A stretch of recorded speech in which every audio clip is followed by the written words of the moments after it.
அனைவருக்கும் வணக்கம். இது நம்ம சேனல் ஸ்பைசி குக்கிங் 360. வீடியோ பார்க்குற எல்லோரும் மறக்காமல் நம்ம சேனலை சப்ஸ்கிரைப் பண்ணிக்கோங்க. இன்றைக்கி நம்ம செய்ய போகிற ஜப்பான் சிக்கன் பார்த்திங்கன்னா நார்மல் கிரேவி மாதிரி இருக்காது.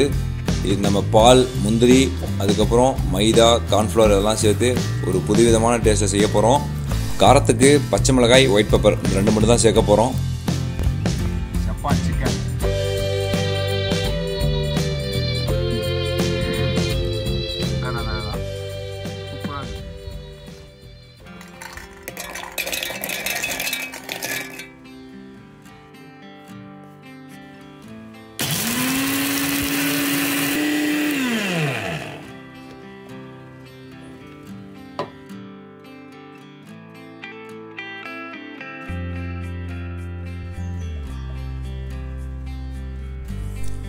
ஃபஸ்ட்டு சிக்கனில் மைதா, கார்ன்ஃப்ளவர், அதுக்கப்புறம் ஒயிட் பெப்பர், சால்ட் இதெல்லாம் சேர்த்து நல்லா மிக்ஸ் பண்ணி வச்சுக்கணும்.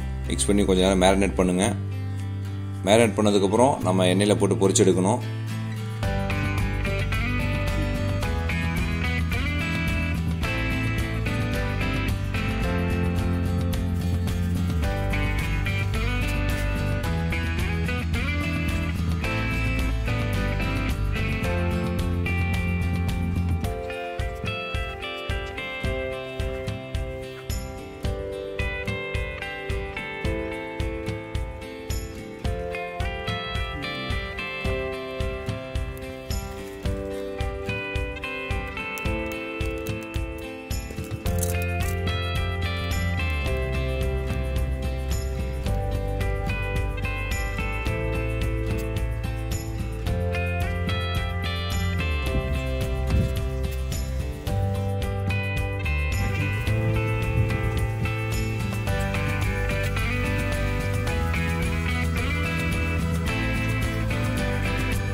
சிக்கன் ஆயிலில் பொரிச்சு எடுத்தாச்சு. அதுக்கப்புறம் தேவையான அளவுக்கு பூண்டு, பச்சை மிளகாய், கொத்தமல்லி இலை இது எல்லாத்தையும் கட் பண்ணி வச்சுக்கணும்.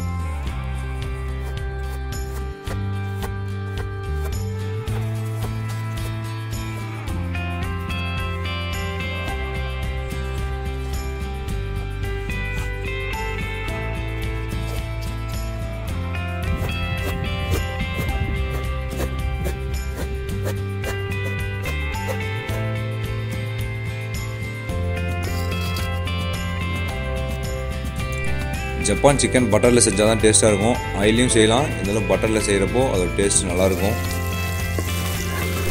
பட்டர் நல்லா கரைஞ்சதுக்கப்புறம் நம்ம கட் பண்ணி வச்சுருக்க பூண்டு, பச்சை மிளகாய் இதெல்லாம் சேர்த்து நல்லா வதக்கிக்கோங்க. பூண்டு வதங்கினதுக்கப்புறம் தேவையான அளவுக்கு பால் சேர்த்துக்கோங்க. பால் சேர்த்ததுக்கப்புறம் மைதா, உப்பு, சர்க்கரை இதெல்லாம் சேர்த்து நல்லா கலந்து விடுங்க.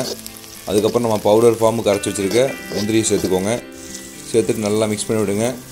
மிக்ஸ் பண்ணிவிட்டு நல்லா கொதி வந்ததுக்கப்புறம் நம்ம எண்ணெயில் பொரிச்சு வச்சுருக்க சிக்கனை சேர்த்துக்கோங்க. சேர்த்துட்டு ஒரு 10 நிமிஷம் நல்லா வேக விட்டிங்கன்னா போதும், ஜப்பான் சிக்கன் ரெடி ஆகிடும்.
அவ்வளோதான், ஜப்பான் சிக்கன் ரெடி ஆகிடுச்சு. அதுக்கப்புறம் கொத்தமல்லி இலையை தூவி இறக்கி வச்சிடலாம்.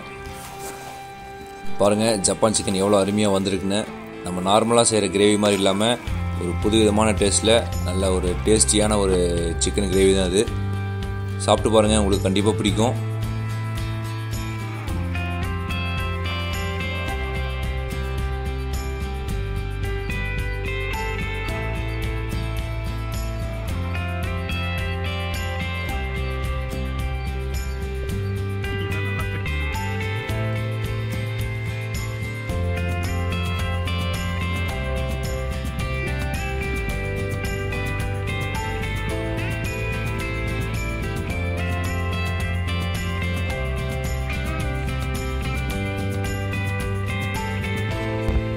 Japan chicken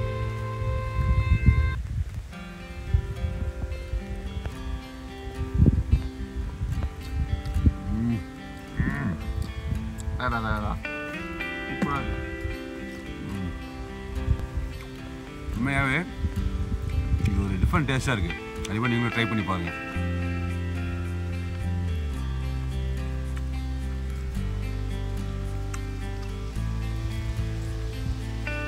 முந்திரியோட flavour